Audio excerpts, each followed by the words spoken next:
Welcome to digi loans. ఈరోజు మన topic వచ్చి ఎక్విప్మెంట్ లోన్స్. దానికి సంబంధించినటువంటి సమాచారం తెలుసుకునే ప్రయత్నం చేద్దాం. దానికి సంబంధించి మన ప్రసాదరావు గారు మనకు ఈరోజు అందుబాటులో ఉన్నారు. ఆయన అడిగి మరిన్ని విషయాలు తెలుసుకునే ప్రయత్నం చేద్దాం. హలో అండి. హలో సార్, ఎక్విప్మెంట్ లోన్స్ అంటే ఏమిటి, అసలు దాని గురించి మా వ్యూవర్స్కి ఏమైనా తెలియజేస్తారా? బ్యాంక్లో ఇది one of the popular products అండి. This is called as equipment finance in banking sector. ఇది both private sector banks, public sector banks అన్నీ కూడా ఈ ఫైనాన్స్ చేస్తాయి. ఎక్విప్మెంట్ ఫైనాన్స్ అంటే to acquire any type of equipment. ఇందులో బేసిక్గా 3 రకాల ఎక్విప్మెంట్ ఫైనాన్స్ ఉన్నాయి సార్. ఓకే. ఒకటోది ఏంటంటే ఎక్విప్మెంట్ ఫైనాన్స్లో ఇండస్ట్రియల్ ఎక్విప్మెంట్, రెండోది సోలార్ ఎక్విప్మెంట్, మూడోది మెడికల్ ఎక్విప్మెంట్. ఓకే. ఈ 3 రకాల ఎక్విప్మెంట్లకి కూడా బ్యాంక్స్ లోన్స్ ప్రొవైడ్ చేస్తాయి. ఓకే. ఈ ఎక్విప్మెంట్ ఇందాక మీరు చెప్పినట్టుగా 3 రకాలైనటువంటి ఎక్విప్మెంట్ లోన్స్ ఉన్నాయని చెప్తున్నారు. మెడికల్ ఎక్విప్మెంట్ అంటే వీటిలో నెంబర్ ఆఫ్ ఉంటాయి కదండి. వేటికి మనం ఎక్విప్మెంట్ లోన్స్ చేయడానికి ఫండింగ్ చేయడం which requires lot of funding, capital ఉండాలి కదా. వాటికి మామూలు తక్కువలో అయిపోయేది కాదు. Some equipments will cost crores of rupees. అందుకని ఓన్ ఫండింగ్ ఉండదు కాబట్టి they will depend on banking finance. అది అందుకని చెప్పి చేస్తారు.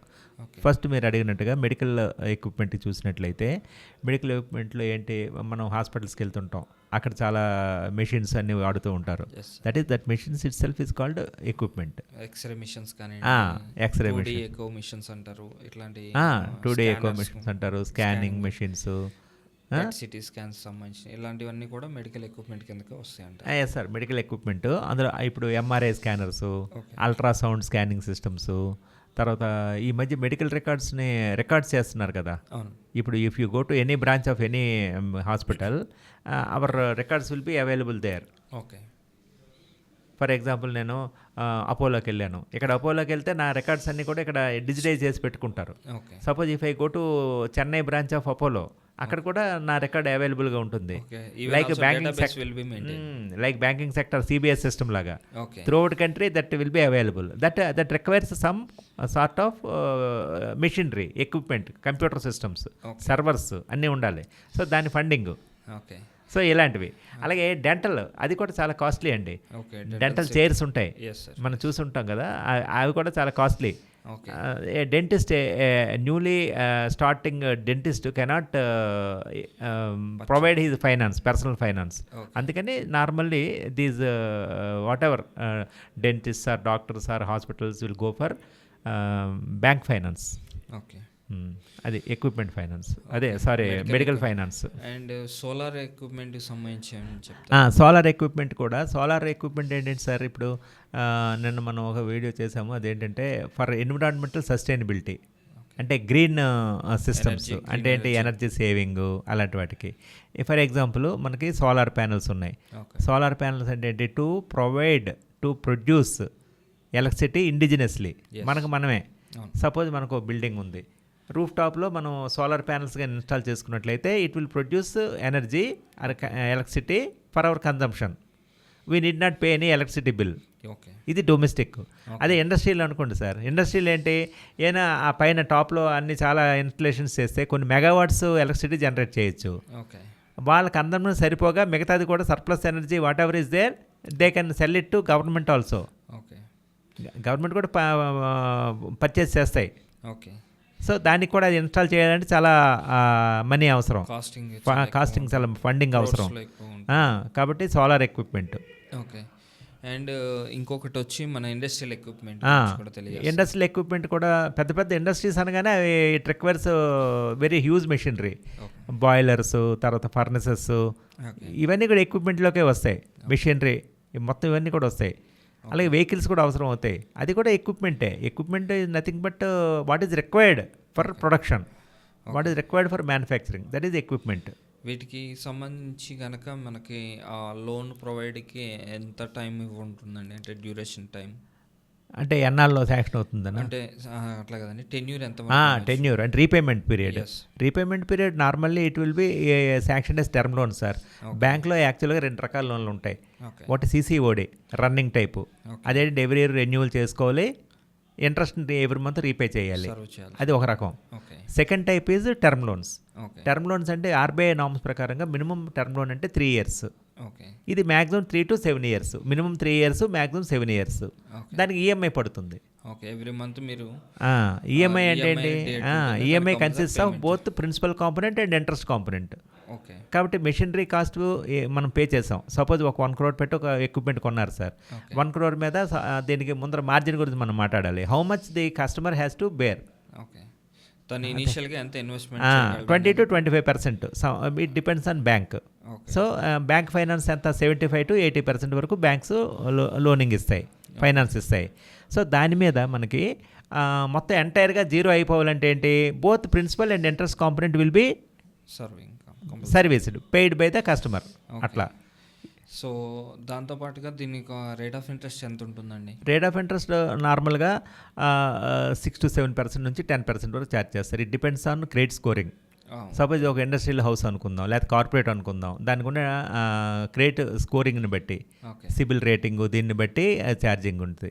అందుకే దాన్ని క్రెడిట్ రేటెడ్ ఫైనాన్స్ అనమాట అంటాం. ఓకే. ఎందుకంటే మంచి క్లీన్ రికార్డ్ ఉందనుకోండి, మంచిగా ఉందనుకోండి, రీపేమెంట్ కరెక్ట్గా వెరీ మంచి ట్రాక్ రికార్డ్ ఉంటే కనుక loans will be provided at lower rate of interest. అదే కొంచెం క్రెడిట్ రేటింగ్ బాగలేకపోతే కొంచెం higher rate of interest charge చేస్తాయి బ్యాంక్స్. ఓకే. ఇవ్వడం అయితే జరుగుతుంది కానీ depends on customer CIBIL rate of interest purely dependent on his credit history, okay, repayment history. CIBIL మీద base అయ్యి డిఫాల్ట్ హిస్టరీ ఎక్కువ ఉందనుకోండి, వాళ్ళకి ఇవ్వనే ఇవ్వరు అవును. బ్యాంక్స్. సో రిజెక్ట్ చేయడానికి రిజెక్ట్ చేయడానికి అవకాశం ఉంటుందండి. ఓకే అండి. దాంతోపాటుగా ఇక్కడ మీరు అన్నట్టు ఇందాక సోలార్ దాంట్లో ప్రస్తావించినట్టు సోలార్లో దీనికి ఆథరైజ్డ్ డిస్ట్రిబ్యూటర్స్ ఎవరైనా ఉంటారు, వాళ్ళ దగ్గర నుంచి తీసుకోవాలన్న కండిషన్స్ ఏమన్నా ఉంటాయండి బ్యాంకర్స్ దగ్గర నుంచి? అలాగంటూ ఏమి లేదండి. జనరల్గా ఇప్పుడు కొంతమంది లీడింగ్ మ్యానుఫ్యాక్చరర్స్ ఉంటారు సోలార్ ఎక్విప్మెంట్లో కానీ, లేకపోతే మెడికల్ ఎక్విప్మెంట్లో కానీ లింగ్ ఇది ఉంటారు. సపోజ్ మనం హాస్పిటల్స్కి వెళ్ళినప్పుడు మెడికల్ చూస్తుంటాం, స్కానింగ్ మిషన్ లేకపోతే ఏమైనా సరే జీఈ అనేసి ఉంటుంది. ఎక్కువ those are the world wide renowned manufacturers. So అక్కడ నుంచే కొంటారు. అంతేగాని కొంచెం సబ్స్టాండర్డ్ కొంటే అది పాడైపోతాయి. అవును.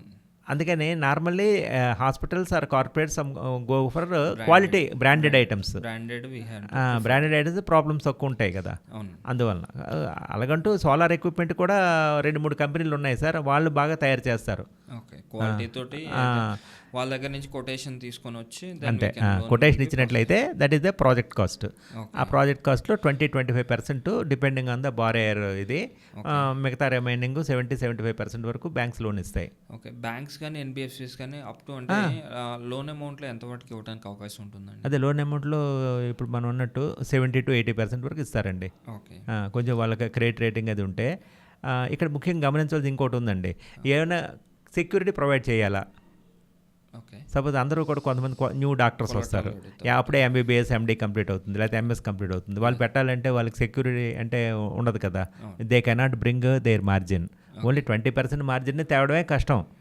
దానికి కూడా కొన్ని స్కీమ్స్లో government will fund subsidy provide చేస్తారు. That is front and subsidy. Starting suppose if the doctor మంచి meritorious doctor but he has no money, అప్పుడు అతనికి ఎవరు ప్రొవైడ్ చేస్తారు? Government will support by providing the first subsidy, అంటే 20% margin money. He cannot bring meritorious doctors.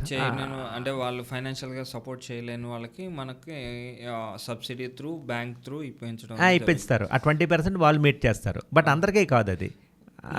మిగతాది 80% bank finance ఇస్తుంది. దానికి security ఏంటి? సో ఇక్కడ కొల్లెటరల్ అంటూ ఏం సెపరేట్గా ఉండదు. నార్మల్గా బ్యాంక్ లోన్స్లో కొల్లెటరల్ సెపరేట్గా తీసుకుంటాం. ఓకే. ఇక్కడ మిషనరీనే మీకు కొల్లెటరల్ చేసుకుంటాం. Yes sir, yes. హైపోథికేషన్ అనేది కంపల్సరీ అంతే. నార్మల్గా బ్యాంక్ లోన్స్లో 2 రకాల securities, primary security, collateral security. Primary security అంటే విచ్ కవర్స్ ద లోన్, అది ప్రైమరీ సెక్యూరిటీ. కొల్లెటరల్ అంటే ఏంటంటే which does not cover the loan, అంటే other than the primary security. Suppose ఒక హౌసింగ్కి ఇచ్చాం మనం, house is called primary security. Gold loan ఇచ్చాం, gold is primary security. Car loan, car is the primary security. Collateral అంటే ఏంటి? Buildings కానీ. Suppose ఒక ఇండస్ట్రీకి లోన్ ఇచ్చాం, ఇండస్ట్రీకి లోన్ ఇస్తే ఇండస్ట్రియల్ ఎక్విప్మెంట్ మెషినరీ అనేది ప్రైమరీ సెక్యూరిటీ. కొల్లెటరల్ ఏంటి అక్కడ? కొల్లెటరల్ అనేది వేరే బిల్డింగ్లు కానీ, వేరే ల్యాండ్ కానీ, వేరే కన్స్ట్రక్షన్, వేరే గ్యారెంటారు, షూరిటీ, ఇలాంటివన్నీ కొల్లెటరల్ అంటాం.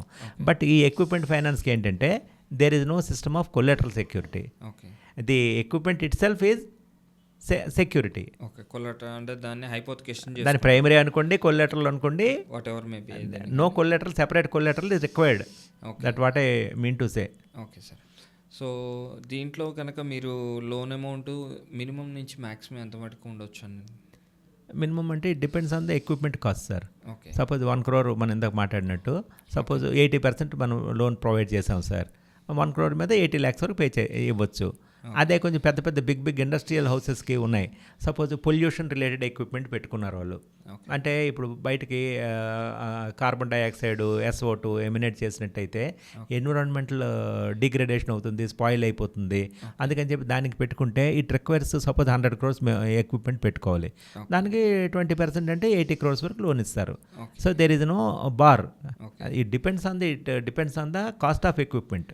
ఓకే. స్పిన్నింగ్ మిల్స్లో ఎక్విప్మెంట్స్ కానివ్వండి, మిషనరీస్ కూడా చాలా ఎక్కువగా ఉంటాయని.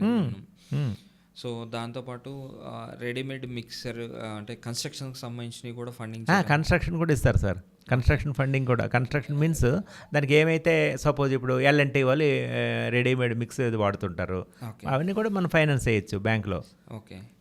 వెహికల్స్కి చేయడానికి ఉంటుంది. అట్ దట్ సేమ్ టైం అక్కడ రెడీ మిక్స్ చేసే మిషనరీస్ కూడా వాళ్ళకి కూడా ఫండింగ్ చేయడానికి ఉంటుంది. అంటే ఒక మిషన్ అని కాదు, ఇక్కడ సపోజ్ L&T ఉంది, దే వాంట్ 1000 మెషిన్స్. ఓకే. ఒక మెషిన్ కాస్ట్ 10 lakhs అయి ఉండొచ్చు. 1000 మెషిన్స్ ఇంటూ 10 lakhs అంటే 100 crores అయింది. సో బల్క్లో L&T will purchase 100 machines of this mixer, ఏమంటారు దాన్ని, అది తీసుకుంటారు. సో బల్క్గా మనం ఫైనాన్స్ చేసేస్తాం. అదే ఒక మిషన్ కాదు. సపోజ్ ఒక ఇండివిజువల్ హౌసింగ్ కాంట్రాక్టర్ ఉన్నాడు, కన్స్ట్రక్షన్ కాంట్రాక్టర్ ఉన్నాడు, వాడికి ఒక మిషన్ చాలు. So he will directly go to any bank and apply for equipment, construction equipment ఫైనాన్స్కి అడుగుతాడు. అది 10 lakhs అనుకోండి సార్, ఒక 20% మార్జిన్ తీసుకురా అని చెప్పి 8 lakhs వాళ్ళకి లోన్ ఇవ్వచ్చు. ఓకే. సో దీనికి గవర్నమెంట్ కూడా సబ్సిడీ ఇస్తుంది అనేది కొన్నిటికి, సోలార్ ఇలాంటి వాటికి ఏంటంటే ఎన్విరాన్మెంటల్ పిఎం కానివ్వండి, ఎక్కువ ఈ మధ్యకాలంలో మనం వింటుంది ఏంటంటే సోలార్కి సంబంధించి గ్రీన్ ఎనర్జీ అని చెప్పని ఇట్లా మాట్లాడుతున్నారు. సో దానికి సంబంధించి గవర్నమెంట్ కూడా అగ్రెసివ్గా ఫండింగ్ ఇస్తుంది, దాంతోపాటు సబ్సిడీ కూడా ఇవ్వడం జరుగుతుంది. కరెక్ట్. సో అందుకని చెప్పని మీరు అనే దాంట్లో ఎక్కువ సోలార్కి ఎక్కువ ప్రమోట్ చేస్తున్నారు కాబట్టి government, because it is eco friendly and వీళ్ళకి ఎన్విరాన్మెంటల్ ఫ్రెండ్లీ కాబట్టి గవర్నమెంట్ సపోర్ట్ కూడా ఉంది కాబట్టి దానికి అవసరం లేదు.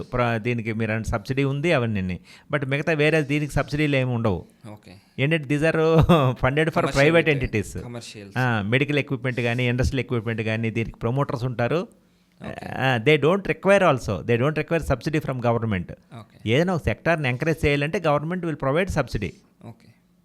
అట్లా అది వ్యూయర్స్, ఈరోజు టాపిక్లో ఎక్విప్మెంట్ లోన్స్ గురించి మనతో ప్రసాదరావు గారు చాలా అమూల్యమైన విషయాలు తెలియజేశారు. మరిన్ని విషయాలు తెలుసుకోవడానికి ఇంకొక ఎపిసోడ్లో కలుసుకుందాం. Thank you sir. Thank you very much for providing this opportunity. Thank you.